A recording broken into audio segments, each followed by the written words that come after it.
Hour ఓం channel ప్రేక్షకులకు నమస్కారం. వందే శ్రీ శృంగేరి జగద్గురుం కార్యక్రమానికి స్వాగతం. శ్రీ శృంగేరి శారదా పీఠాధిపతి జగద్గురు శ్రీ శ్రీ శ్రీ విధుశేఖర భారతి మహాస్వామి వారి పావన పాదస్పర్శతో ఎన్నో శంకర మఠాలు ధన్యమయ్యాయి. వేదోక్త ధార్మిక పరంపరకు ప్రతిరూపంగా మహాస్వామివారు భక్తిపూర్వకంగా ఇచ్చిన అనుగ్రహ భాషణం హృదయాలను స్పందింపచేసింది.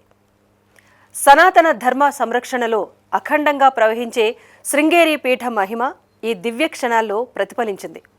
ఆచార అనుష్ఠాన ఆత్మ జ్ఞాన సందేశాలతో మహాస్వామివారి ఉపదేశం భక్తుల జీవితాలకు దిశానిర్దేశం చేసింది. ఈ అపూర్వ ధార్మిక దివ్య ప్రవచనాలను భక్తిభావంతో జగద్గురు చరణాలకు ప్రణమిలుతూ ప్రత్యక్షంగా దర్శించి తరిద్దాం. కొన్ని ఆచారాలకు సంబంధించింది ఇప్పుడు ఈ విధంగా కాలేజీల్లో హాస్టల్లో ఉన్నప్పుడు మడి పాటించాలని కొంతమంది అనుకుంటారు. కాబట్టి అట్లాంటి సందర్భాల్లో ఉన్నప్పుడు మైల ఇట్లాంటివి ఎట్లా పాటించాలి, అసలు ముందు మైల అంటే ఏమిటి అనేది చాలామందికి చాలా సందేహాలు ఉండే ఒక అంశం అది. అంటే ఇక్కడ ఈ మడి అనేటటువంటి మాటకు అర్థం ఏమిటి? స్వచ్ఛత అని అర్థం. స్వచ్ఛత అనంటే అది ఒకటి శరీరంలో ఉండేటటువంటి విషయం మాత్రమే కాదు, మనస్సు నుంచి ఆ స్వచ్ఛత అనేది రావాలి. అంటే మనస్సు ఏ విధమైనటువంటి వికారాల్ని పొందకుండా ఉండడమే స్వచ్ఛంగా మనస్సును ఉంచుకోవడం అని అంటే. అదేవిధంగా శరీరాన్ని స్వచ్ఛంగా ఉంచుకోవడం అనంటే ఈ స్నానాదుల్ని చేసి ఉండడం వల్ల మనస్సుకి ఈ శరీరానికి స్వచ్ఛత అనేది వస్తుంది. అదందరికీ తెలిసిందే. స్నానం చేస్తే శరీరం స్వచ్ఛంగా అవుతుందనే విషయం అందరికీ తెలిసి మళ్ళీ దాన్ని ప్రత్యేకంగా చెప్పాల్సిన అవసరం లేదు. మనస్సు యొక్క స్వచ్ఛత. కానీ ఇప్పుడు ఏదో ఒంటికి మాత్రం బాగా నలుగుపెట్టి స్నానం చేసాము, కానీ మనస్సులో మాత్రం ఇంకోటిని ఎలా కొట్టాలి, ఇంకోటిని ఎలా చంపాలి అనే ఆలోచనలు మాత్రం చేస్తూ ఉంటే అది పరిపూర్ణమైనటువంటి స్వచ్ఛత కాదు. కాబట్టి ఇక్కడ స్వచ్ఛత అనేటటువంటిది రెండు రకాలుగా ఉంటుంది. ఆంతరికమైనటువంటి స్వచ్ఛత, బాహ్యమైనటువంటి స్వచ్ఛత అనేది రెండు రకాలుగా ఉంటుంది.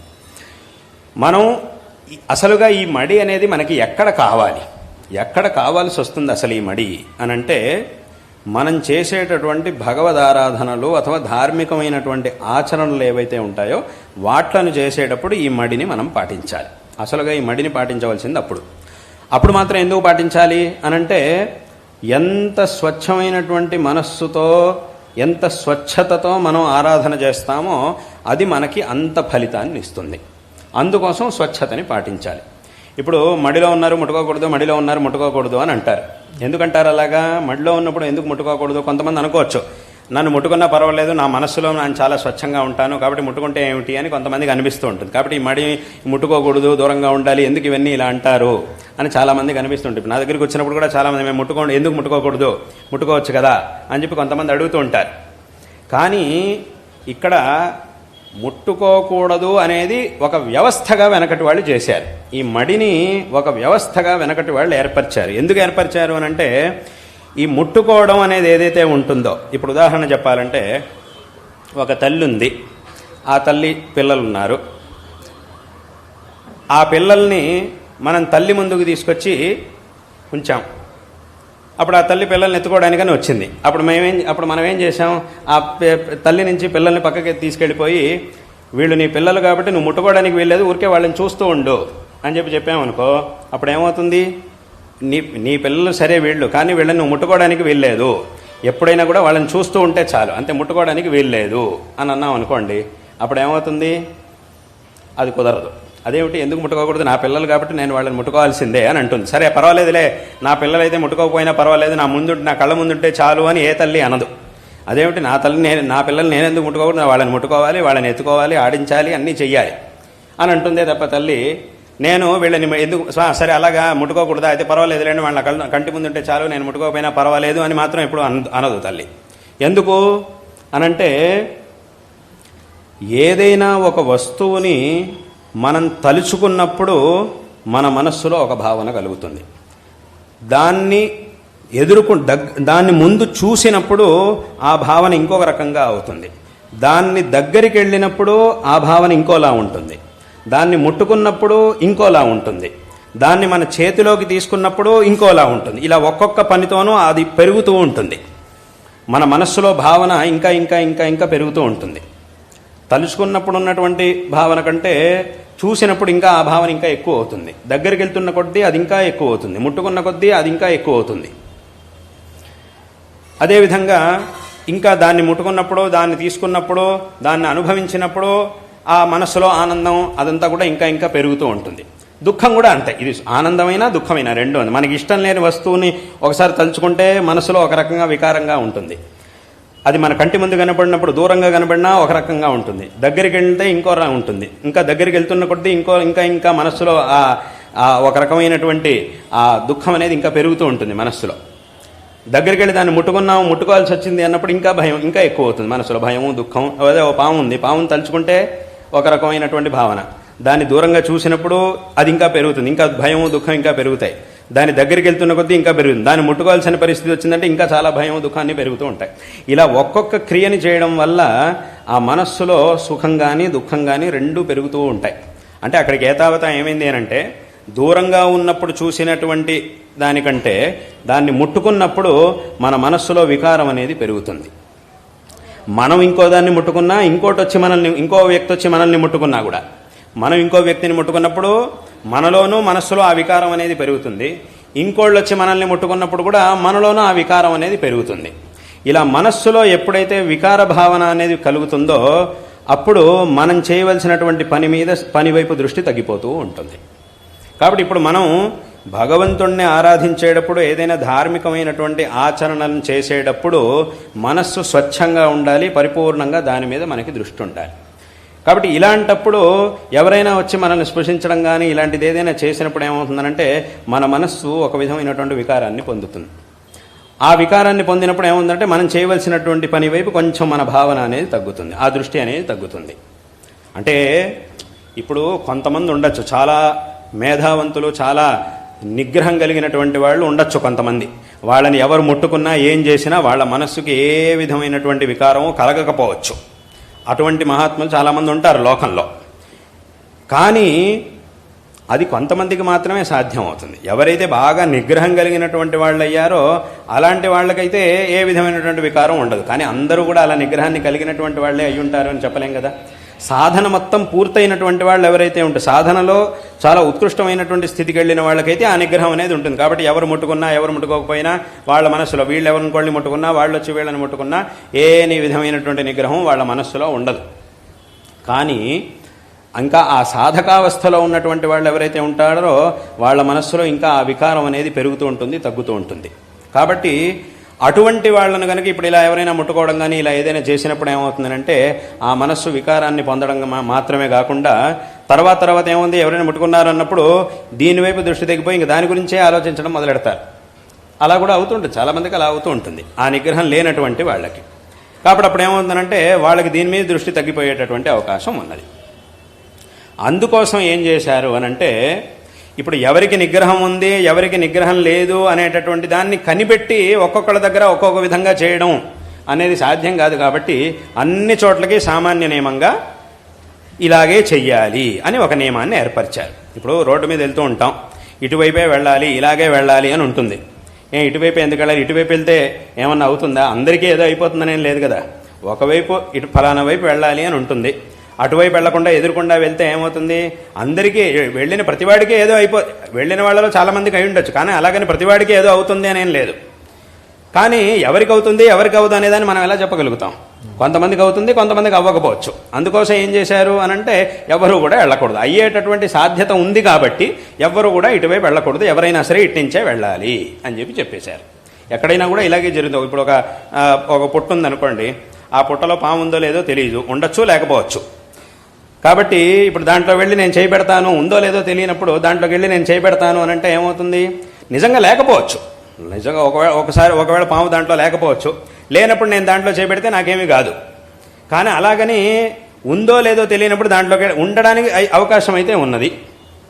సంపూర్ణంగా లేదు అని కూడా చెప్పలేము, ఉంది అని కూడా చెప్పలేము. అలాంటి పరిస్థితిలో దాంట్లో చేయి పెట్టడం మంచిదా పెట్టకపోవడం మంచిదా అని అంటే పెట్టకపోవడమే మంచిది.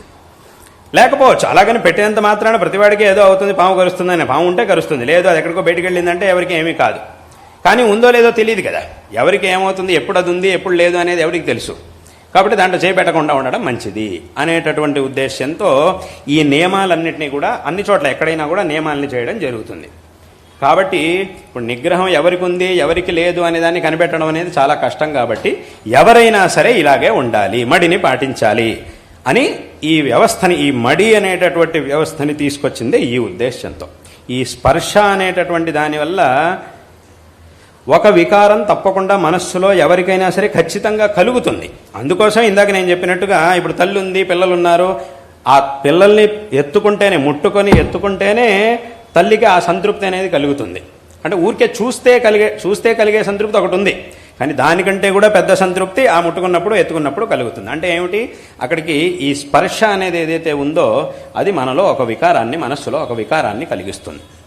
నిగ్రహం ఉన్న వాళ్ళ మీద పెద్ద ప్రభావం అది చూపించకపోవచ్చు, కానీ లేనటువంటి వాళ్ళ మీద, అంటే నిగ్రహం, సామాన్యమైన నిగ్రహం ఉన్న వాళ్ళ మీద అథవా నిగ్రహం లేనటువంటి వాళ్ళ మీద తప్పకుండా అది ఒక ప్రభావాన్ని చూపిస్తుంది.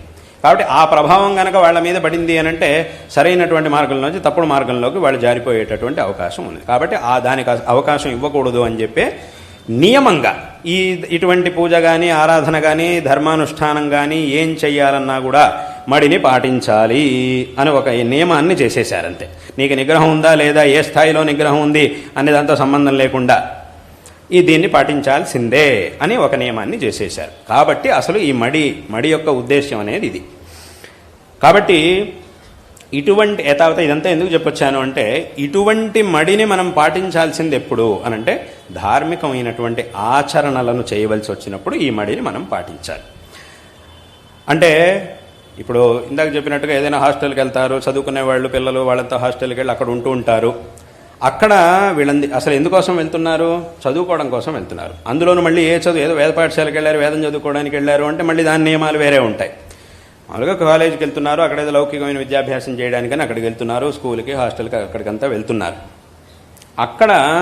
అక్కడ వీళ్ళు ఈ మడి ఇవన్నీ ఏవైతే ఉంటాయి, మడి కానీ మైల కానీ, ఇవన్నీ కూడా ధార్మికమైనటువంటి ఆచరణలు చేయవలసి వచ్చినప్పుడు మాత్రమే దీన్ని మనం పరిగణలోకి తీసుకోవాలి. అక్కడ చదువుకోవడానికి వెళ్ళారు, ఇప్పుడు ఉదాహరణకి ఒక విద్యార్థి చదువుకోవడానికి నేను వెళ్ళాడు, మైలు వచ్చింది, 10 రోజుల పాటు మైలు వచ్చింది. ఇప్పుడు ఆ విద్యార్థి ఏం చేయాలి అనంటే, ఇప్పుడు అక్కడికి వెళ్ళిన తర్వాత ఆ విద్యార్థి వైయక్తికంగా చేసుకునేటటువంటి అనుష్ఠానాలు కానీ, ఏదో సంధ్యావందనం, అనుష్ఠానాలు, జపాలు ఇవన్నీ ఏవైతే ఉంటాయో వాటిని చేయకూడదు. ఎందుకంటే అవి ధర్మానికి సంబంధించినటువంటి పనులు కాబట్టి వాటిని చేయాల్సినటువంటి అవసరం లేదు. కానీ విద్యాభ్యాసం అనేది ఏదైతే ఉంటుందో దానికి దీనికి సంబంధం లేదు.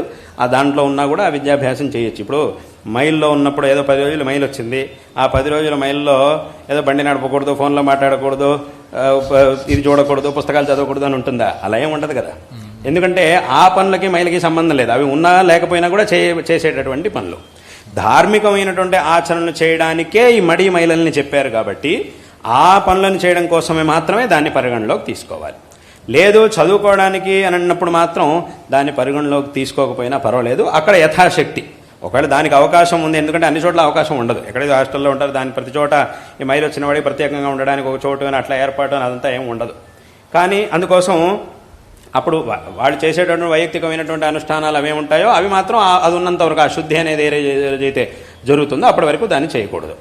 ఆ తర్వాత అది లేనప్పుడు అక్కడ ఎంత చేయడానికి సాధ్యం అవుతుందో అంత. ఇప్పుడు ఏదో స్కూల్కి వెళ్ళాలి, ఏదో క్లాస్కి వెళ్ళాలి, క్లాసులో మిగతా వాళ్ళంతా అక్కడ కూర్చుంటే నేను మాత్రం ప్రత్యేకంగా కూర్చోవాలంటే అది జరిగే పని కాదు, అలా ఉండదు, దానికి అవకాశం ఉండదు.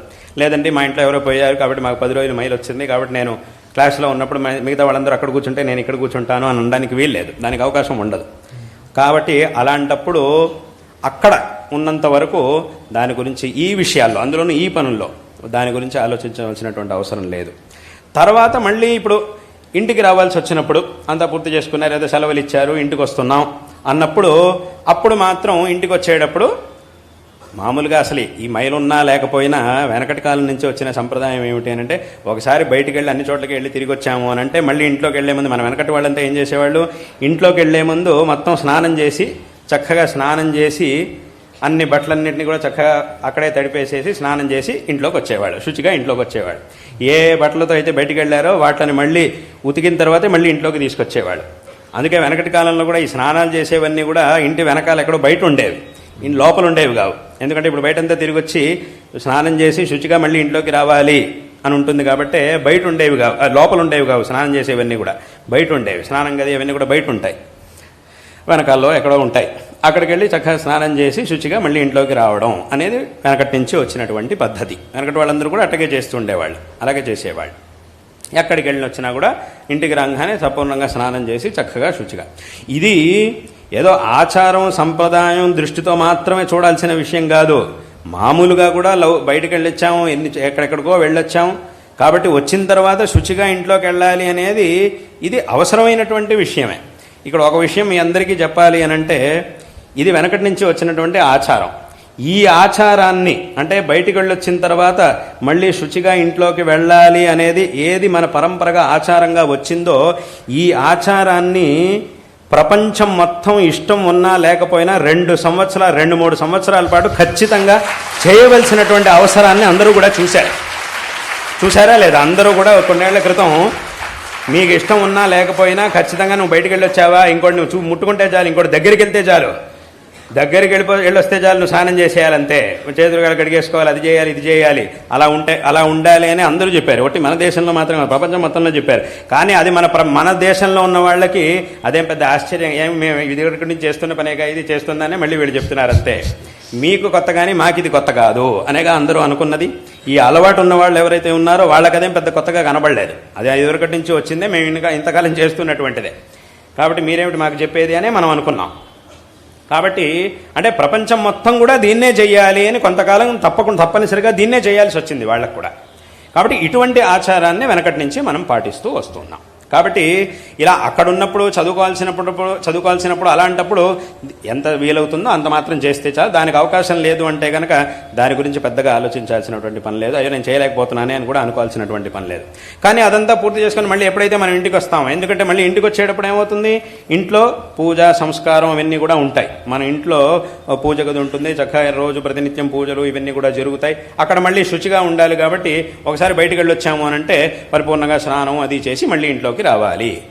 మళ్ళీ ఆ భావన పరిపూర్ణమైనటువంటి శుద్ధత్వాన్ని తెచ్చుకొని మళ్ళీ ఇంట్లోకి రావాలి అనేటటువంటి సంప్రదాయాన్ని ఏర్పరిచారు. కాబట్టి ఈ విధంగా అక్కడ చదువుకోవడానికి వెళ్ళినప్పుడు ఆ ఏర్పాట్లు ఎంతవరకు ఉంటే అంతవరకు మాత్రమే దాన్ని పాటిస్తే సరిపోతుంది. అంత చేసినా కూడా చాలు. అది అలాగే ఇప్పుడు ఈ విద్యాలయాల్లో కానీ అలాగే ఉద్యోగాల్లో కానీ అక్కడ బాగా ఒత్తిళ్ళు ఎక్కువైనప్పుడు లేదా మనకి బాగా ఇష్టమైన వాళ్ళు దూరం అయినప్పుడు ఇట్లాంటి మనసుకు కష్టమైన సందర్భాల్లో కొంతమంది ఆత్మహత్యలు మొదలైన వాటికి గురవుతుంటారు. కాబట్టి దాని గురించి మన శాస్త్రాల్లో ఏం చెప్పబడింది, అటువంటి సందర్భాలని వారించాలంటే సాధనని ఎలా చేసుకుంటే ఇటువంటి ఆలోచనల్ని మనసు నుంచి దూరం చేసుకొని మానసికమైన బలాన్ని సంపాదించవచ్చు అనేది ఒక ప్రశ్న. ఇది మనోజ్ఞ గారు అడిగింది. అంటే ఇక్కడ మొదట ఒక విషయం, ఇప్పుడు ఒకడున్నాడు, ఏదో తెలుసో తెలియకో ఏదో ఒక నేరం చేశాడు, దానికి వాడికి శిక్ష పడింది, జైల్లో పెట్టారు, వాడు జైల్లో ఉన్నాడు. వాడి శిక్ష పూర్తవడానికి ఇన్ని సంవత్సరాలు పడుతుంది. వీడేం చేశాడు, జైల్లో ఉన్నప్పుడు, జైల్లో ఉండడం అంటే ఎవరికైనా దుఃఖమే కదా, జైల్లో ఉండడం అంటే అందుకే కదా జైల్లో పెట్టేది. వాడు చేసినటువంటి తప్పుకు వాడు శిక్ష అనుభవించడం కోసమేగా జైల్లో పెట్టేది. వాడు దుఃఖాన్ని అనుభవించాలి, ఎందుకంటే వాడు ఇంకోళ్ళ విషయంలో నేరం చేశాడు కాబట్టి వాడు దుఃఖాన్ని అనుభవించాలి, కాబట్టి వాడిని జైల్లో పెట్టారు. అందులోనూ జైల్లో వాడితో వ్యవహరించేటటువంటి తీరు ఎలా ఉంటుంది అని అంటే, వాడు ఎటువంటి నేరం చేశాడో దానికి తగినట్టుగానే వాడితో వ్యవహారం అనేది ఉంటుంది. వాడు చాలా పెద్ద నేరం చేశాడు అని అంటే కఠినంగానే వాడితో వ్యవహారం ఉంటుంది అక్కడ జైల్లో. మామూలుగా ఒక నేరం చేశాడు అని అంటే మామూలుగా ఉంటుంది. ఈ రకంగా అందులోనూ మళ్ళీ కొంచెం తేడాలు ఉంటాయి. ఇలా ఒకడు జైల్లో ఉన్నాడు, వాడికి ఒక 10 ఏళ్ళు శిక్ష పడింది అనుకోండి, ఒక 3 ఏళ్ళు జైల్లో ఉన్నాడు. ఆ తర్వాత ఏమైంది, ఈ 3 ఏళ్లలో వాడు జైల్లో చాలా దుఃఖాన్ని అనుభవిస్తాడుగా, నిజంగానే అనుభవిస్తాడు. ఆ తర్వాత వాడు ఏం చేశాడు అని అంటే, ఇంక ఈ జైల్లో ఉంటే ఇలాగే ఉంటే నాకు చాలా కష్టం, నేను ఇలా దుఃఖాన్ని అనుభవించాల్సి వస్తుందని చెప్పి జైలు నుంచి పారిపోయాడు. పారిపోయిన తర్వాత ఇప్పుడు జైలు నుంచి పారిపోయిన తర్వాత వాడికి దాని ద్వారా మంచి జరుగుతుందా చెడు జరుగుతుందా అనేటటువంటి దాన్ని అందరూ ఆలోచించాలి. ఒకడు జైలు నుంచి పారిపోయినందుకు వాడికి మంచి జరుగుతుందా చెడు జరుగుతుందా? చెడే జరుగుతుంది. ఎందుకు? అసలే ఇదివరకు పెద్ద తప్పు చేశాడు, దానికి 10 సంవత్సరాలు శిక్ష పడింది. ఇంకా జైలు నుంచి పారిపోయి ఇంకా పెద్ద తప్పు చేశాడు. ఏదో జైలు నుంచి పారిపోయి తప్పించుకోవచ్చు, ఎక్కడో ఉండిపోవచ్చు అనుకున్నాడు. కానీ ఎన్నాళ్ళు ఉంటాడు, ఎన్నాళ్ళు తప్పించుకోగలుగుతాడు? మళ్ళీ ఖచ్చితంగా వాడిని పట్టుకుంటారు. దీనికి సంబంధించినటువంటి శిక్షను ఇంకా మళ్ళీ వాడు అనుభవించాల్సి వస్తుంది. ఆ 10 సంవత్సరాల శిక్షే కాకుండా ఇంకా దీనికి సంబంధించిన శిక్షను కూడా ఇంకా ఎక్కువ వాడు అనుభవించాల్సి వస్తుంది. అలా వస్తుందా లేదా? ఖచ్చితంగా ఆ శిక్షను అనుభవించాల్సి వస్తుంది. ఈ ఆత్మహత్య చేసుకోవడం అనేది కూడా అలాంటిది, జైలు నుంచి పారిపోవడం లాంటిది. ఎందుకు? సంసారంలో ఏదో జన్మల్లో ఎన్నో తెలిసో తెలియకో ఏవేవో పాపాలని చేసినప్పుడు దాని యొక్క ఫలితంగా మనిషికి దుఃఖములు ఇవన్నీ కూడా వస్తూ ఉంటాయి. ఈ జన్మ అనేది వచ్చింది, ఈ జన్మలో రకరకాల దుఃఖాలు ఇవన్నీ కూడా ఆ కర్మల్ని బట్టి వస్తూ ఉంటాయి.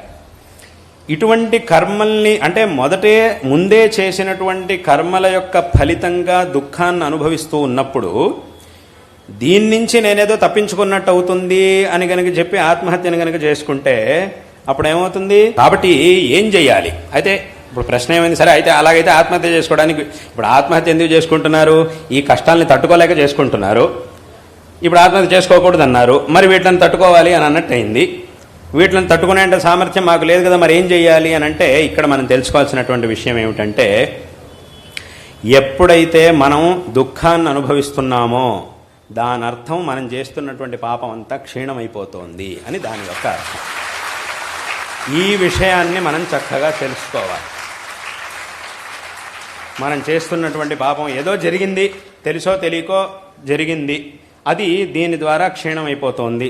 తప్పకుండా ఇప్పుడు దీని ద్వారా క్షీణమయ్యి తర్వాత తప్పకుండా నాకు సుఖం అనేది లభిస్తుంది అనేటటువంటి ఆ దృఢమైన మనస్సు మనకి కావాలి. అది ఉంది గనక, అది ఉంటే గనక ఎంత పెద్ద కష్టాన్నైనా సరే, ఎంత దుఃఖాన్నైనా సరే మనం తట్టుకొని ఖచ్చితంగా నిలబడగలుగుతాం. ఖచ్చితంగా మనకి మంచి జరుగుతుంది అనేటటువంటి విషయంలో ఏమాత్రం సందేహం లేదు. నిజానికి మనం సుఖాన్ని అనుభవిస్తున్నప్పుడే ఆలోచించాలి. ఏమిటి అంటే, నేను సుఖాన్ని అనుభవిస్తున్నాను అంటే నేను చేసిన పుణ్యం అంతా అయిపోతుంది అని దాని అర్థం.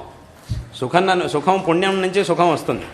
సుఖాన్ని అనుభవిస్తున్నప్పుడు దాని అర్థం ఏమిటి? నేను చేసిన పుణ్యం అంతా తగ్గిపోతుందని అర్థం. దుఃఖాన్ని అనుభవిస్తున్నప్పుడు నేను చేసిన పాపం అంతా పోతోంది అని అర్థం.